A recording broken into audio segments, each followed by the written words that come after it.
Udah ngurusnya lama, dokumennya banyak.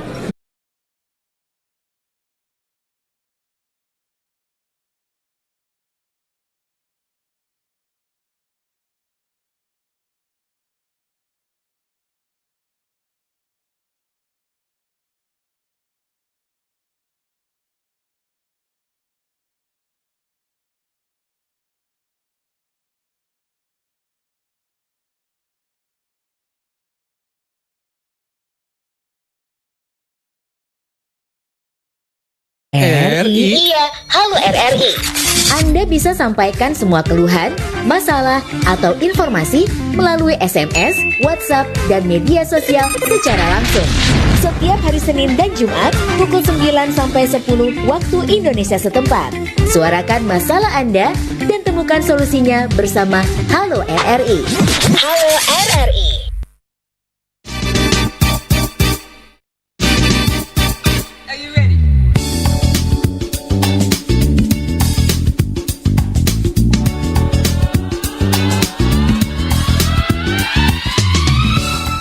Assalamualaikum warahmatullahi wabarakatuh. Selamat pagi pendengar Pro 1 Radio Republik Indonesia Jember. Kembali merapat bersama kami di program Halo RRI Pendengar untuk lembar ke-23 di awal tahun 2026 bersama saya Nizar Sofi.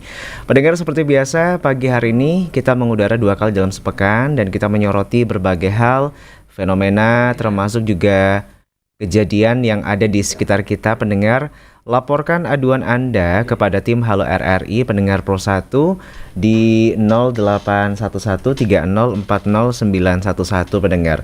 Atau juga Anda bisa menginformasikan secara langsung kepada kami dengan jalur telepon di 0331 336652 pendengar. Dan kita juga coba untuk mengulik berbagai informasi yang kita dapatkan dari laman info warga Jember yang juga turut kami sampaikan aduannya melalui Halo RRI. Pendengar Pro 1, kita ingin ke informasi pertama berkaitan dengan pengamanan dari sisi polisi. Pendengar, ini menjadi fokus utama untuk memastikan pertandingan berjalan dengan aman, tertib dan juga kondusif. Pendengar Pro 1, pagi hari ini kita sudah tersambung bersama dengan Kompol Istono, Kabak Ops Polres Jember. Selamat pagi Kompol Istono, Assalamualaikum. Waalaikumsalam warahmatullahi wabarakatuh. Selamat pagi, Mas. Iya, kabar sehat Pak ya? Alhamdulillah, Mas. Kabar sehat semua, Mas. Iya, baik Pak.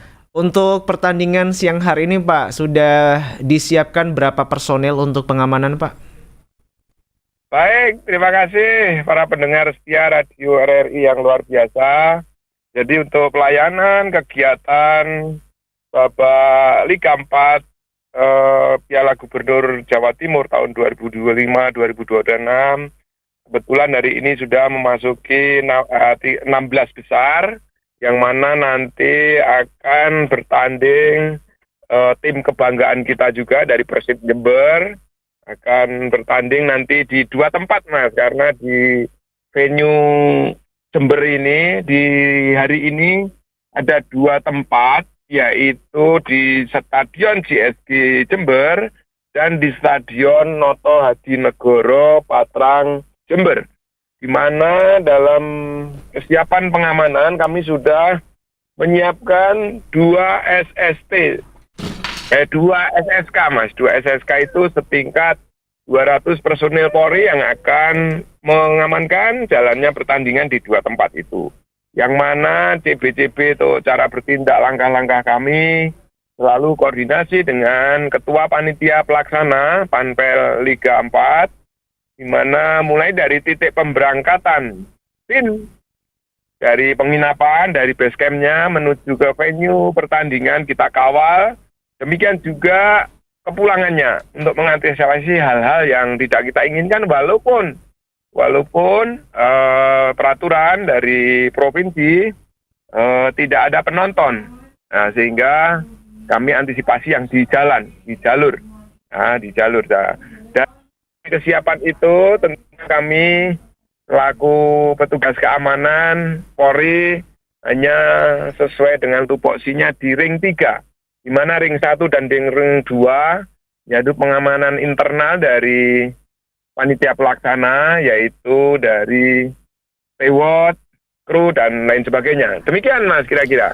Iya, kemudian Kompol Listono tadi disampaikan bahwa memang untuk pertandingan kali ini tidak ada penonton Pak ya, namun tetap masih menjadi antisipasi hal-hal berkaitan dengan keamanan di luar stadion. Nah, untuk pengamanan sendiri Pak, mungkin bisa diinformasikan kepada masyarakat ini dimulai dari jalan apa Pak? Kebetulan untuk tim ada yang menginap di Hotel Kebon Agung, itu di setiap simpul-simpul ataupun skala prioritas atau di tempat yang sekiranya nanti ada kelompok atau orang yang mungkin kita curigai, maka akan kita tempatkan personil. Termasuk regu patroli kami akan mobiling sehingga nanti kami tidak berfokus pada satu titik namun mobiling. Demikian juga tim yang menginap di Hotel Beringin Indah juga akan kita dikawal, juga di lokasi itu kita tempatkan personil, termasuk penginapan yang ditempati oleh tim lain. Demikian Mas. Iya, kemudian Pak, untuk di lokasi lain Pak, nanti apa yang perlu menjadi perhatian bagi masyarakat Pak? Misalnya mereka mengadakan nobar dan lain sebagainya. Jadi disampaikan, kami selalu koordinasi dengan panitia pelaksana, mana saja yang streaming live atau nonton bareng, maka kita antisipasi juga, kita libatkan polsek yang kebetulan atau ditempati nobar. Sehingga kami juga tidak boleh underestimate manakala pertandingan itu langsung. Demikian Mas. Iya, baik. Ada informasi nobar Pak nanti di alun-alun Pak atau bagaimana? Sampai dengan saat ini belum ada Mas. Namun kami sudah mengantisipasi manakala di alun-alun di Videotron yang besar itu di live-kan, maka kami sudah siapkan personil juga. Demikian. Ya, termasuk titik-titik pengamanan Pak, apakah nanti juga akan dilakukan di stasiun Jember atau mungkin di terminal dan juga beberapa tempat yang rawan lainnya Pak? Tentunya Mas, jadi tempat stasiun ataupun terminal yang mungkin ada penonton dari luar yang walaupun sudah tahu tidak boleh untuk membendung itu, maka kita libatkan personil seperti contoh di stasiun Jember, maka Polsek Patreng sudah kita tempatkan walaupun tidak secara nyata fakta, artinya uniform Mas. Jadi dari jajaran Intel sudah mendeteksi manakala ada kedatangan penonton atau penumpang dari kereta api yang mungkin indikasi mau menonton atau mau datang ke stadion, maka segera menginformasikan kepada kami. Baik ya. Terima kasih sekali lagi Kompol Listono, Kabag Ops Polres Jember sudah bersuara dan memberikan himbauan bagi warga Jember dan sekitarnya. Selamat bertugas Pak untuk rekan-rekan kepolisian yang bertugas hari ini. Selamat pagi. Terima kasih Mas. Selamat pagi, selamat pagi Mas. Baik, Assalamualaikum. Baik pendengar Plus 1, sekali lagi kita menjunjung tinggi yang namanya sportivitas ya. Dalam artian memang dalam suatu kompetisi, pertandingan, ini tentunya yang namanya pertandingan ada yang menang, ada juga yang kalah pendengar. Dan harusnya legowo ya. Yang ini menjadi satu hal yang memang dibangga-banggakan, kita pasti mendukung tim yang berasal dari daerah kita, kebanyakan seperti itu. Namun bukan berarti kita selalu menonjolkan hal-hal yang tidak suportif seperti itu ya. Dan baik pendengar Plus 1, di kesempatan pagi hari ini kita sudah tersambung kembali pendengar berkaitan dengan kabar insentif untuk guru ngaji di Kabupaten Jember yang dikabarkan akan kembali diberikan saat momen bulan suci Ramadan nanti. Apakah hal ini benar dan apakah ada perubahan besaran atau prosedur yang sudah terjadi atau dilakukan sebelumnya? Kita sudah tersambung bersama dengan Kabakesra Setda Kabupaten Jember, ada Bapak Nurul Hafid Yasin. Assalamualaikum Pak Nurul Hafid. Waalaikumsalam warahmatullahi wabarakatuh. Iya, kabar sehat Pak ya? Alhamdulillah. Ya, baik. Pak, terima kasih atas informasi yang sudah kami dapatkan. Ini berkaitan dengan pemberian insentif Pak ya, untuk guru ngaji. Ini benar adanya Pak ya? Nggih. Jadi program pemberian insentif guru ngaji Mudin itu insya Allah berlanjut, bahkan di tahun ini ada tambahan penerima yaitu marbot masjid dan ketua kelompok pengajian. Oke. Untuk totalnya sendiri berarti berapa, Pak? Nggih, jadi untuk guru ngaji muslim, guru kitab suci non muslim dan Mudin itu jumlahnya tetap seperti tahun kemarin sejumlah 22.000 penerima. Sedangkan program baru yaitu pemberian honorarium atau insentif kepada marbot masjid itu sejumlah 3.000 marbot masjid yang kita anggarkan. Kemudian untuk ketua kelompok pengajian itu sejumlah 2.000 ketua kelompok pengajian yang kita anggarkan untuk di tahun 2026. Iya, baik. Untuk nominal, Pak, apakah ini memang ada perubahan dari tahun-tahun sebelumnya atau bagaimana? Oke, untuk besaran yang diberikan insentifnya atau honorariumnya tetap untuk guru ngaji muslim, non muslim maupun Mudin itu sebesar 1.500.000 satu tahun. Kemudian marbot masjid juga 1.500.000. Sedangkan untuk ketua kelompok pengajian itu 1 juta satu tahun. Dan ini perlu diedukasikan juga, Pak, ya, Pak, bahwa memang nominal ini tidak ada potongan, Pak, ya? Mboten, nggih. Jadi maka kita sudah bekerja sama dengan bank penyalur, dalam hal ini Bank Jatim. Rekening yang yang digunakan untuk penerima insentif guru ngaji, marbot maupun kelompok pengajian itu rekening tanpa potongan administrasi, sehingga uang masuk ke rekening para penerima ini tanpa potongan. Dan kami menghimbau juga seandainya sudah pencairan, ada pihak-pihak atau oknum-oknum yang tidak bertanggung jawab merasa berjasa mengusulkan, merasa berjasa mendata dan minta bagian dari itu, kami harapkan untuk tidak diberi, karena itu tidak ada permintaan apapun untuk penyaluran insentif honor guru ngaji maupun marbot dan kelompok pengajian. Baik, Pak Nurul, untuk perkiraan pencairan atau waktu distribusi untuk insentif ini kapan, Pak?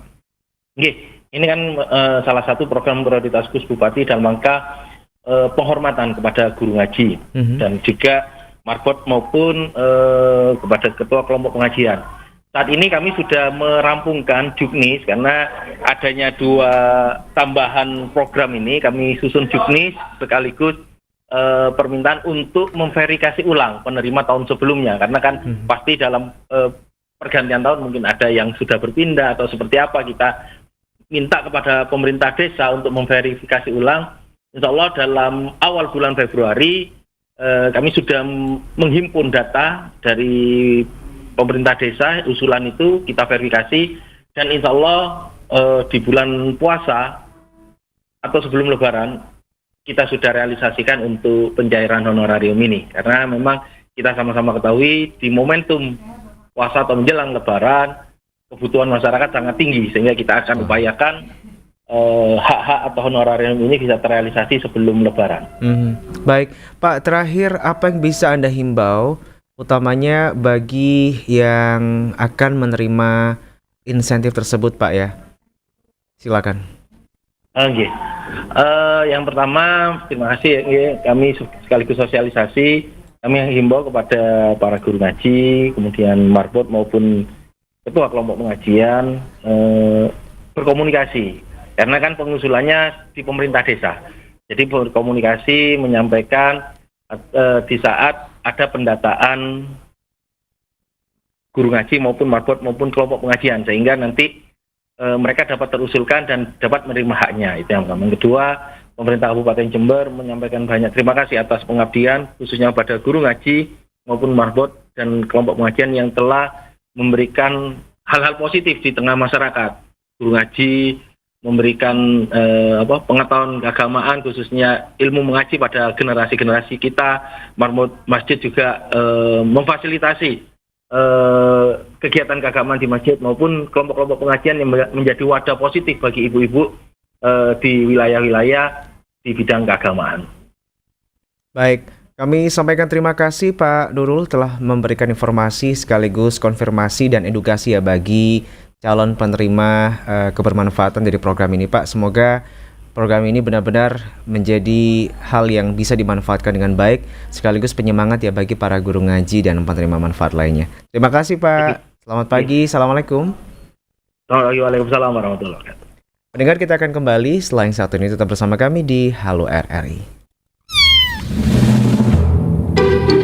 Apakah Anda suka kucing? Tahu nggak? Ternyata kucing punya kemampuan vokal super lengkap. Mereka bisa menghasilkan hingga 100 jenis suara yang berbeda. Mulai dari mengeong, mendengkur, chirping, trill, hingga suara-suara unik lainnya. Jika dibandingkan dengan anjing, mereka hanya memiliki sekitar 10 jenis suara seperti menggonggong, mengeram, dan melolong. Jadi, kalau rumahmu terasa ramai setiap kucingmu bercerita, wajar saja. Mereka memang jago vokal dan pandai merubah suara.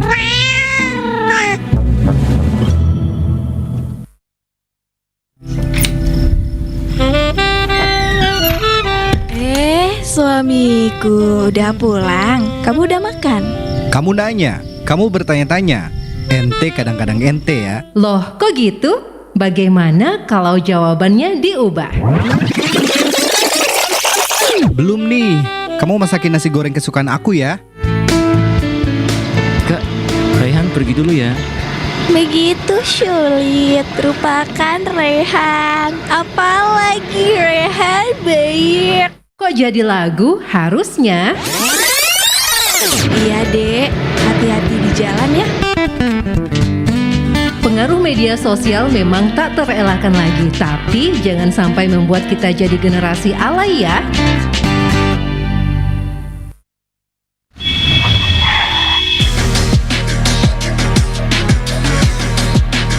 Pernah nggak sih kamu mikir kenapa zebra cross itu warnanya hitam putih?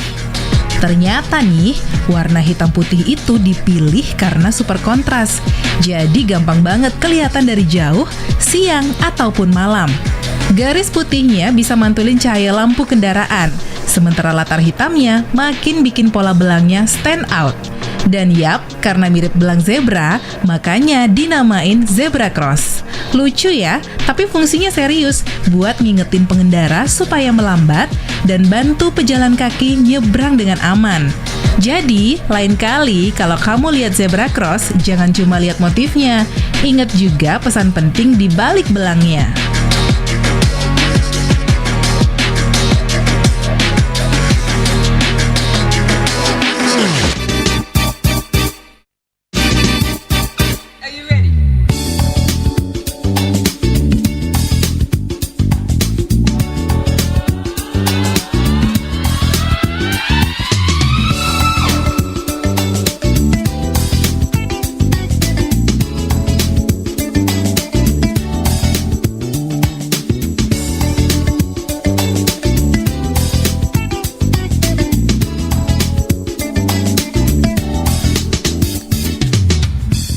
Ya, pendengar Pro 1, kita sama-sama mengamati bahwa kondisi cuaca ekstrim yang masih melanda wilayah Jember dalam beberapa waktu terakhir, pendengar Pro 1, ini ternyata tidak hanya berdampak pada aktivitas sehari-hari, tapi juga beresiko terhadap faktor kesehatan masyarakat.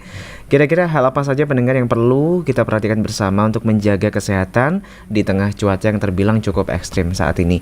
Kita sudah tersambung pendengar bersama dengan Dr. Ali Sodikin, Ketua ID Kabupaten Jember. Selamat pagi, Assalamualaikum Dr. Ali. Waalaikumsalam warahmatullahi wabarakatuh. Selamat pagi, Mas. Iya, Nizar, dengan saya Nizar, dokter. Oh, siap, Nizar. Iya. Dokter, ini kita dengar sambil melayani pasien ini, Masya Allah pagi hari ini. Ya, ini sudah istirahat sebentar untuk pelayanannya. Baik, ya, dokter, semoga dijaga kesehatannya ya oleh Tuhan Yang Maha Kuasa untuk dokter dan juga segenap tenaga medis lainnya. Dokter, kita ingin tahu di momen awal tahun saat ini kan memang terbilang cuaca ini cukup ekstrim ya. Kalau dibilang musim hujan, kadang panas, tapi musim panas juga masih sering hujan. Dokter, apa penyakit yang potensi banyak dijumpai saat ini, dokter? Oke, kalau penyakit yang banyak itu secara epidemiologinya kalau di musim hujan itu yang berkaitan dengan kebersihan air itu ya, misalnya kebersihan makanan, itu biasanya adalah infeksi saluran pencernaan. Bisa berupa diare, bisa berupa demam tifoid atau tifus gitu. Terus kemudian juga berkaitan dengan cuacanya yang lebih dingin, kemudian mungkin terpapar air hujan gitu. Nah, itu kaitannya nanti dengan terjadinya infeksi saluran pernapasan akut, baik itu saluran napas atas maupun saluran napas bawah.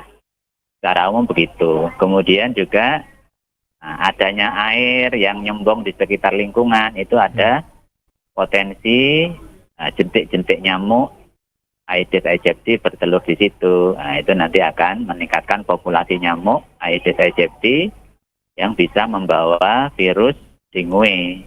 Nah, virus dengue itu nanti akan menyebabkan demam berdarah dengue atau DBD. Nah, itu juga bisa terjadi. Kaitannya dengan cuaca hujan yang sering terjadi di kawasan Jember maupun Jawa Timur ya. Itu Mas Nizar. Baik, Dokter Ali, kalau catatan dari ID Kabupaten Jember sendiri di awal tahun nih ya, apakah ada peningkatan kasus penyakit tertentu dokter, dan mungkin kalau bisa dipresentasikan berapa jumlahnya? Untuk angka pastinya saya ini tadi belum cari datanya ya.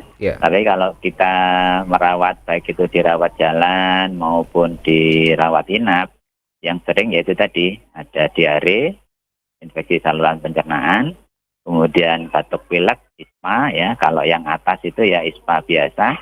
Kalau yang bawah itu biasanya mengenai paru-paru, namanya pneumonia. Kemudian juga ada demam berdarah, itu ada tren mulai naik lagi. Mulai di akhir Desember sampai Januari ini ya, harian kita menerima pasien ada kasus demam berdarah. Ya. Kemudian dokter, untuk okupansi rumah sakit sendiri dokter di Kabupaten Jember ini apakah ada peningkatan kalau berdasarkan pengamatan dari ID dokter? Ya, secara umum kalau di Jember ini di rumah sakit baik itu milik pemerintah maupun rumah sakit milik swasta itu memang ada kecenderungan untuk penuh ya. Bahkan di beberapa rumah sakit itu antrean masuk ruangan itu kadang harus menunggu di IGD. Nah, itu juga memang harus dipahami oleh masyarakat karena kasusnya banyak. Begitu kadang mungkin pelayanan agak padat, kemudian agak lama nandon istilahnya ditempatkan sementara di IGD karena ruangannya mungkin penuh, menunggu pasien yang di ruangan dipulangkan. Begitu itu kita mohon kesadaran dari masyarakat bahwa kita berusaha untuk melayani masyarakat dengan baik. Gitu. Iya, baik Dokter Ali, untuk kasus diare sendiri juga apakah dilaporkan ini banyak menjangkiti masyarakat atau bagaimana? Ya, kalau ini kita, karena saya dokter anak ya, kasusnya pada anak-anak itu memang banyak ini, anak-anak yang mengalami gangguan diare ya. Selain karena cuaca, mungkin anak-anak itu main di air yang kotor, atau kalau air hujannya sih sebenarnya baik ya, maksudnya bersih ya, kecuali yang air hujan yang awal-awal itu mungkin kan kena polusi udara ikut turun, nah itu juga ada kontaminannya. Tapi air hujan yang sudah di tanah, kemudian di jalan, di selokan yang meluap, nah itu kan dia akan kotor. Nah kalau anak-anak itu mainnya di situ, nah itu akan bisa terbawa masuk, terminum atau melalui tangannya, itu bisa menyebabkan infeksi di saluran pencernaan. Nanti berupa diare itu keluhannya. Baik, mungkin terakhir dokter, tentunya di Kabupaten Jember ini wilayah yang cukup luas ya, dalam artian memang masih butuh banyak masyarakat yang harus teredukasi bagaimana agar bisa menjaga kesehatan diri, utamanya anak-anak ya, agar tidak rentan terhadap penyakit, kemudian menjadikan mereka bisa lebih fit beraktivitas. Apa yang bisa rekan-rekan ID himbau untuk warga masyarakat Jember secara khusus? Silakan dokter. Ya, baik. Untuk secara umum itu kita kan tetap menjaga kesehatan dengan cara asupan nutrisi yang seimbang ya, yang cukup. Kemudian aktivitas fisik, bisa ditambah dengan olahraga. Kalau misalkan pas hujan ya ngiyup dulu atau olahraga indoor gitu. Kemudian jangan hujan-hujanan ya. Hujan-hujanan itu kalau anak-anak seneng, tapi kadang-kadang terus itu tadi airnya terkontaminasi banyak hal yang kotor, bisa menyebabkan penyakit. Sehingga orang tua harus menjaga anaknya jangan main air di selan atau di selokan atau di lapangan yang mungkin sedang becek karena air hujan. Secara umum begitu, Mas. Kemudian minum, mungkin kalau memang perlu ya seperti minuman hangat, kasih madu boleh, kalau mau vitamin juga boleh. Ya, baik, terima kasih Dr. Ali Sodikin, Ketua Ikatan Dokter Indonesia untuk Kabupaten Jember, sudah memberikan himbauan dan juga saran bagi kami warga masyarakat Jember, utamanya di momen cuaca ekstrim di kesempatan sampai hari ini. Selamat bertugas dokter, salam sehat. Terima kasih. Assalamualaikum dokter. Waalaikumsalam warahmatullahi wabarakatuh. Baik pendengar Pos 1, kita bergeser. Kalau tadi kita punya antisipasi dari sisi medis ya atau kesehatan pendengar. Kita coba ulik bagaimana kita melihat untuk masyarakat yang perlu meningkatkan kewaspadaan terhadap potensi longsor, terutama di wilayah yang bertopografi curam. Kita sudah tersambung pagi hari ini bersama dengan Kepala BPBD Kabupaten Jember, Pak Edi Susilo, Pak Edi Budi Susilo. Selamat pagi Pak Edi, Assalamualaikum. Waalaikumsalam, selamat pagi Mas Nizar, salam tangguh, salam kemanusiaan.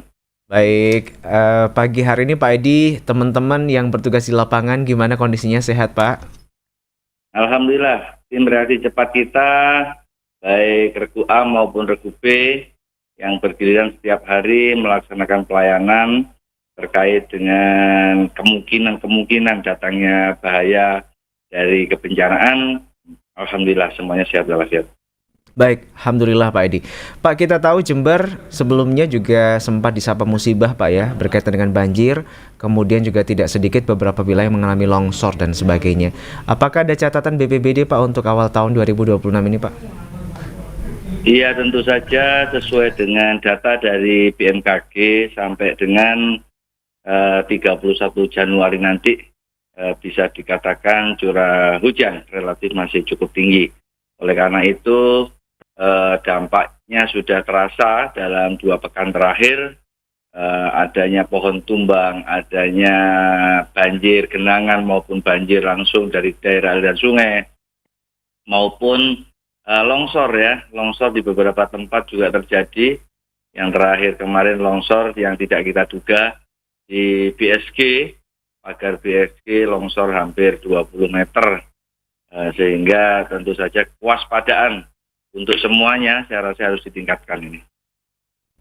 Ya, kemudian Pak untuk langkah-langkah sendiri Pak yang dilakukan oleh BPBD sejauh ini melihat kondisi topografi beberapa wilayah di Kabupaten Jember yang memang tergolong rawan musibah dan bencana, apa yang sudah di-upgrade Pak? Ya tentu saja langkah-langkah mitigasi tetap kita lakukan bersama dengan relawan siaga bencana.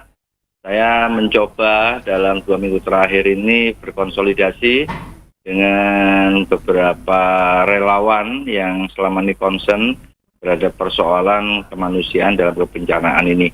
Oleh karena itu, daerah-daerah yang dipandang sudah menjadi kewaspadaan dan langganan banjir, misalnya daerah aliran sungai di Kali Jompo, Kali Pote, Kali Dinoyo, kemudian Kali Mayang, Sungai Gile, macam-macam itu selalu menjadi kewaspadaan kita. Karena di titik-titik itulah sementara ini setiap tahun selalu terjadi. Oleh karenanya kami selalu bersama relawan-relawan yang ada memantau terus-menerus. Kalau hujan sudah datang dalam keadaan cukup deras, lama, maka kita tingkatkan kewaspadaan. Di sana apabila alat pengukur ketinggian air misalnya di Kali Jompo ya, di early warning system kita itu biasanya bergerak 50, 100, 150, kalau udah 250 kemudian aliran air hujan juga terjadi di wilayah Lembangan, wilayah Argopuro, pasti itu nanti akan tempuk dan menyebabkan banjir di kota. Kira-kira seperti itu. Ya, baik. Kami sampaikan terima kasih Pak Edi untuk informasi termasuk juga kewaspadaan yang tentunya perlu kita sama-sama antisipasi bersama, dan terima kasih juga untuk kinerja rekan-rekan dari BPBD Jember yang sudah berusaha sangat optimal dan maksimal untuk menanggulangi bencana yang ada di Kabupaten Jember. Selamat pagi Pak Edi, terima kasih, salam sehat. Terima kasih Mas Nizar. Assalamualaikum. Pagi, salam tangguh. Waalaikumsalam. Baik, pendengar Plus 1 dimanapun Anda semua berada, itu tadi sambungan kami bersama dengan Bapak Edi Budi Susilo ya, Kepala BPBD Jember. Berikutnya pendengar, kita bergeser ke informasi lainnya pendengar. Ini berkaitan dengan kabar beberapa waktu yang lalu pendengar, DPRD Kabupaten Jember ini menggelar audiensi dengan warga perumahan Villa Indah Tegal Besar yang sebelumnya ini terdampak banjir. Bagaimana hasilnya kita ingin tahu. Sudah tersambung bersama kami ada Pak David Handoko Seto, Sekretaris Komisi C DPRD Kabupaten Jember. Selamat pagi, Assalamualaikum Pak David. Selamat pagi, Assalamualaikum Mas Nizar. Oke, terima kasih Pak sudah berkenan kami konfirmasi. Pak, beberapa waktu lalu sempat ada audiensi dengan warga. Bagaimana hasilnya Pak? Ya, jadi audiensi itu kami gelar karena memang warga sampai dengan digelarnya audiensi itu menganggap pihak developer belum melakukan apapun kepada warga terdampak. Khususnya di situ ada 52 rumah yang terdampak atau 52 KK yang dianggap pihak pengembang perumahan atau developer belum melakukan apa-apa. Dan kemarin sudah bertemu langsung dengan pihak developer. Di situ warga mengajukan ada beberapa tuntutan. Jadi yang pertama mereka minta ada perbaikan plengseng atau dinding penahan sungai. Yang kedua itu perbaikan tembok pembatas. Jadi antara dinding penahan dengan tembok pembatas ini dua hal berbeda. Yang berikutnya karena di situ ada aliran atau drainase yang berada di atas jalan, ini mereka minta adanya perbaikan drainase. Kemudian meminta juga perumahan bertanggung jawab terhadap normalisasi sungai, bukan hanya dilempar kepada pemerintah. Berikutnya adalah adanya relaksasi atau restrukturisasi kredit kepada perbankan. Kemudian yang keenam adalah permintaan relokasi rumah yang terdampak, yaitu sekitar 52 rumah, dan bantuan untuk UMKM yang kebetulan dari 52 rumah itu sebagian besar adalah pelaku MKR, Mas Nizar. Jadi tentang hal yang terpenting kemarin adalah bagaimana caranya pihak pengembang atau developer melaksanakan atau melakukan komunikasi dengan pihak perbankan agar bisa melakukan relaksasi kredit untuk rumah-rumah yang terdampak, karena mereka warga yang terdampak ini hari ini gamang untuk melakukan pembayaran. Mereka akan meneruskan pembayaran, khawatir nanti masih terjadi banjir berikutnya. Tetapi kalau tidak dilakukan pembayaran, mereka akan kena blacklist BI checking. Nah, ini menjadi dilema tersendiri yang kami meminta di dalam RDP kemarin pihak developer untuk berkomunikasi dengan perbankan penyalur kreditnya, dalam hari ini BTN. Kemudian harus juga melakukan konsultasi dengan RE selaku induk organisasi yang menaungi perumahan 9 bintang tersebut. Begitu Mas Nizar. Ya Pak, ini kan sudah ada himbauan juga ya dari Bupati. Dalam artian memang Bupati sempat melakukan warning kepada pihak perumahan untuk melakukan perbaikan dan adanya aturan yang harus diubah dari yang sebelumnya. Ini ketika belum melakukan apa-apa sampai sekarang Pak, apa kemudian ada potensi hukum Pak yang nanti akan diarahkan kepada pihak developer Pak? Ya, jadi warning yang disampaikan oleh Bupati terhadap developer sudah sangat-sangat jelas. Kalau tidak ada tindak lanjut dari inspeksi yang dilakukan Bupati maupun RDP kemarin, maka berpotensi izin perumahan 9 bintang tersebut akan dicabut, tidak boleh beroperasional. Jadi makanya kami meminta kepada perumahan untuk melaksanakan poin-poin yang sudah menjadi bukan kesepakatan sebenarnya ya, poin-poin yang tersampaikan di rapat dengar pendapat. Karena di minggu depan ini kami akan mengundang kembali termasuk dengan perbankan, OJK untuk menanyakan tindak lanjut dari hasil RDP yang kita gelar hari Selasa yang lalu. Iya, baik. Terakhir Pak David, tentunya ini sudah didengar oleh pemerintah dan ini juga menjadi keprihatinan bagi warga masyarakat Jember ya. Dan pihak developer juga sudah tahu. Ke depan Pak, apa bentuk pendampingan yang dilakukan oleh DPRD Pak untuk segera menyelesaikan permasalahan ini Pak? Silakan. Kami akan tetap mengadvokasi kepentingan masyarakat ya dalam hal ini khususnya warga perumahan Villa Indah Tegal Besar di bawah developer PT 9 Bintang. Dan kami meminta agar developer ini betul-betul tidak hanya berpikir secara bisnis, sosialnya juga harus jalan.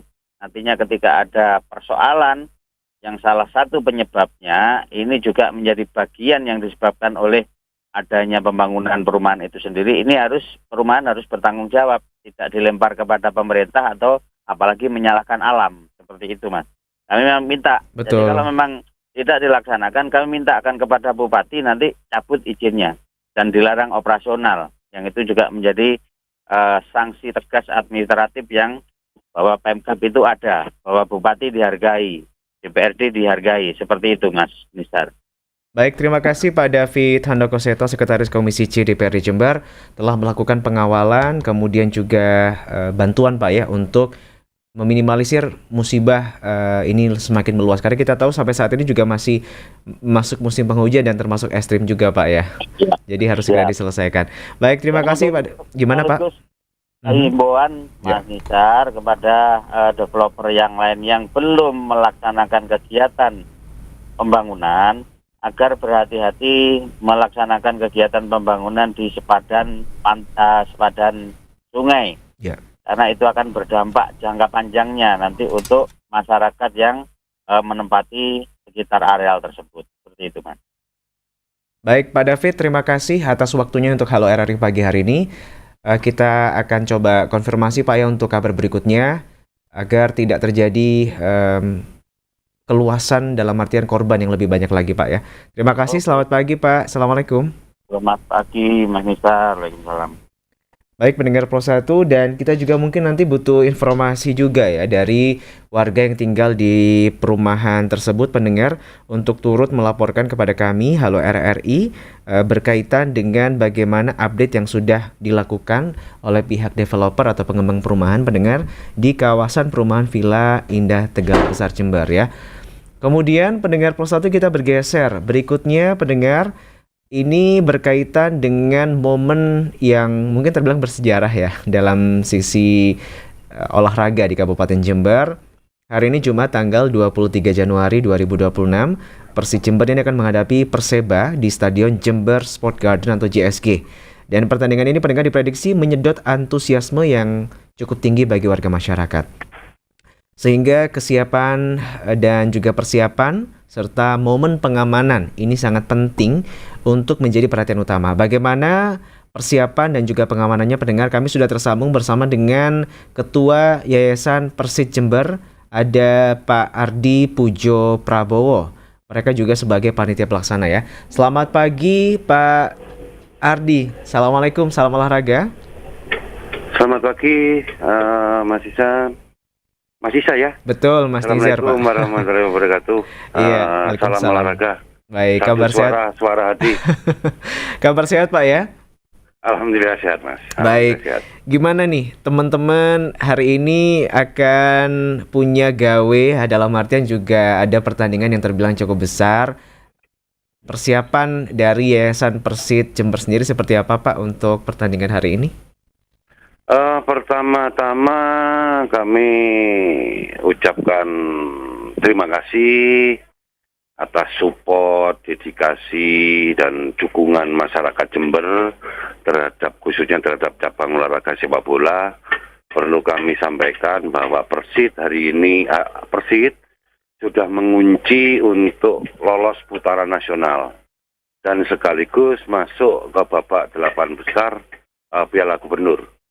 Ini berkat partisipasi dan dukungan seluruh masyarakat Jember khususnya pecinta sepak bola terhadap Persid, dan tentu ini tak lepas kerjasama dan semangat yang luar biasa juga dari Gus Bupati untuk kembali menjayakan Persid di kasta tertinggi di Indonesia ini.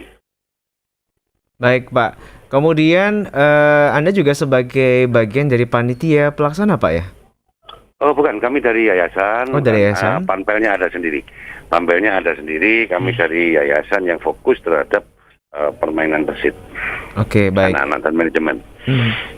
Kemudian Pak, apa sih yang perlu diantisipasi Pak? Kemudian apakah nanti juga sudah ada taksiran berapa jumlah penonton yang terdata?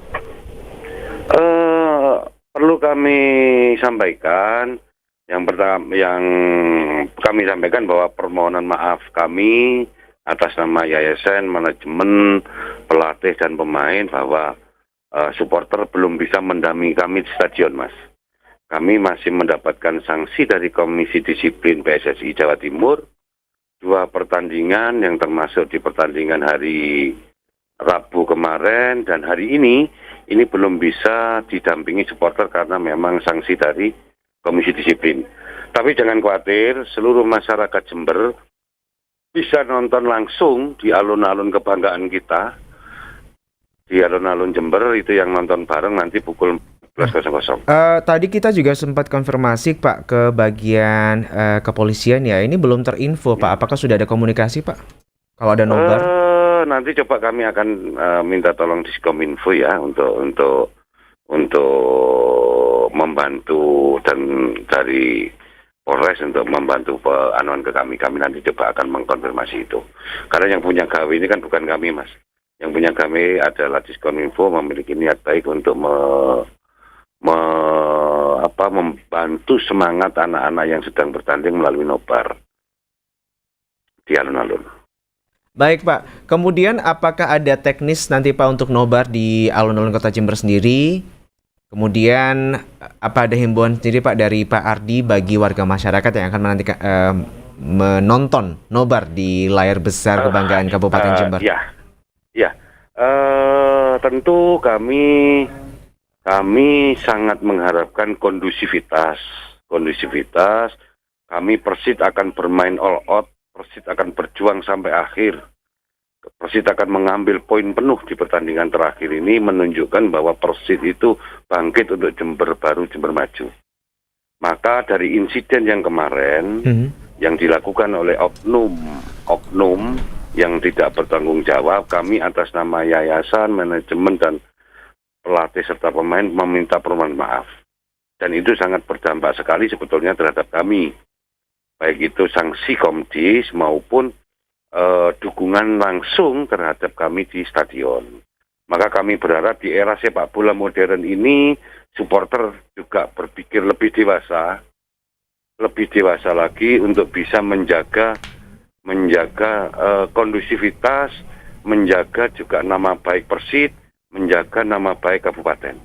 Baik. Sehingga jangan sampai terjadi hal-hal yang tidak diinginkan oleh oknum-oknum yang tidak bertanggung jawab. Saya rasa kalau pecinta sepak bola Jember pasti ingin Jember ini yang terbaik, terutama Persid ingin Persid yang terbaik. Maka kami berharap nanti kepada supporter ataupun para pecinta sepak bola yang mau nobar di alun-alun, tolong jaga kondusivitas, jaga fasilitas umum yang sudah difasilitasi oleh pemerintah untuk benar-benar menjaga kondusivitas. Baik, ya. Terima kasih Pak Ardi Pujo Prabowo, Ketua Yayasan Persid Jember atas himbauan dan kita memang menjunjung tinggi sportivitas Pak ya. Jangan sampai dari adanya kasus kemarin ini bukan hanya memperburuk citra sepak bola tapi juga memperburuk citra Kabupaten Jember, Pak. Betul. Jadi ada hikmah dari semua itu dan kami hikmah yang terbaik ini menambah kedewasaan kita, menambah kedewasaan masyarakat Jember, supporter dan pecinta sepak bola untuk tidak merugikan Persib dan khususnya pemerintah Kabupaten Jember. Dan satu lagi saat ini mungkin akan mohon doa restu dan dukungannya, kita akan fix 100% untuk memenangkan poin penuh melawan Persiba Bangkalan.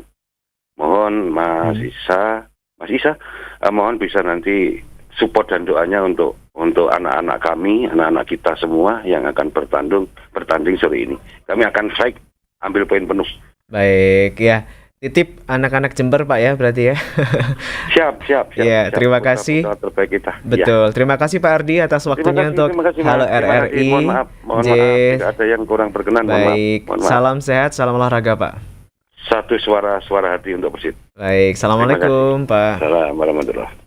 Pendengar, itu menjadi penutup dalam perjumpaan kita di Halo RRI. Pada kesempatan pagi hari ini saya Nizar Sufi bersama segenap yang bertugas, pengarah acara Devi Fitra, kemudian gatekeeper Rizal Febri dan juga Anggi Widya, serta Nada di meja operator. Mohon pamit. Sampai bertemu kembali di Halo RRI berikutnya, dan wassalamualaikum warahmatullahi wabarakatuh. Udah ngurusnya lama, dokumennya banyak, bener-bener ya, cuma ngurus izin ini doang lama banget. Ini saya juga mau nyampein masalah nih di lingkungan saya.